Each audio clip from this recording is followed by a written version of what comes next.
হাওড়াঘাট আঞ্চলিক বৈদিক বৈষ্ণৱ মহাসভাৰ ২৭ সংখ্যক বাৰ্ষিক অধিৱেশন আৰু অখণ্ড ভাগৱত পাঠৰ আৰম্ভ ১৬ ফাগুনৰ পৰা ২৬ ফাগুন আৰু ১ মাৰ্চৰ পৰা ইংৰাজী ১ মাৰ্চৰ পৰা ৮ মাৰ্চলৈ ৭দিনীয়া কাৰ্যসূচীৰে অখণ্ড ভাগৱত পাঠ ভাগি হাওড়াঘাট শংকৰ মন্দিৰ নামঘৰ পৰিচালনাৰ আদৰণি সমিতিৰ আতিথ্যত আয়োজন কৰা হৈছে আৰু এই অনুষ্ঠানত আমাৰ যিবোৰ কাৰ্যসূচী লোৱা হৈছে এই কাৰ্যসূচী অনুযায়ী ৰাতিপুৱা আমাৰ পতাকা উত্তোলন হ'ব ৮ বজাত আৰু এই ৮ বজাত আমাৰ ২৭খন পতাকা উত্তোলন হ'ব।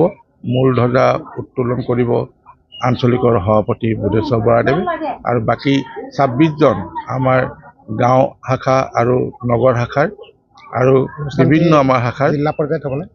এইটো আঞ্চলিক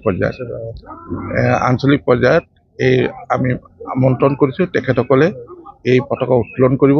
ইয়াৰ পিছত আমি স্মৃতি তৰ্পণৰ ব্যৱস্থা কৰিছোঁ। আমাৰ যিসকল ভকতপ্ৰাণ বৈষ্ণৱী ইতিমধ্যে ইহলীলা সম্বৰণ কৰিছে তেখেতসকলৰ স্মৃতিত। তাৰ লগতে আমি জুবিন গাৰ্গৰ পুৰণি এটা শ্ৰদ্ধাঞ্জলি অনুষ্ঠান আয়োজন কৰিছোঁ। লগতে ইয়াৰ লগত আমি মৃন্ময় অৰ্থাৎ মাটিৰ মূৰ্তি কৃষ্ণৰ লীলাৰ ওপৰত প্ৰস্তুত কৰা হৈছে। তাৰ লগতো আমি এখন ধৰ্মীয় গ্ৰন্থৰ বিক্ৰীৰ কাৰণে এখন বুক ষ্টলৰ আমি ঠিক কৰিছোঁ। সেইখন আহিব। তাৰ লগতে এখন ঔষধৰ দোকান অৰ্থাৎ আমাৰ আয়ুৰ্বেদিক ঔষধৰ দোকান এখন আমি আমন্ত্ৰণ কৰিছোঁ। ইয়াৰ লগতে গছপুলি বৃক্ষৰোপণৰ ব্যৱস্থাও আমি হাতত লৈছোঁ।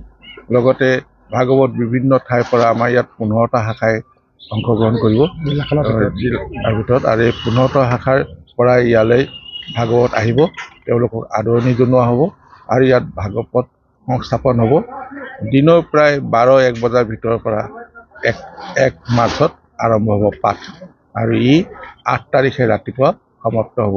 ৮ তাৰিখৰ এই পাঠ সমাপ্ত হোৱাৰ পিছতেই আমি এখন ধৰ্ম আলোচনী সভা আয়োজন কৰিছোঁ।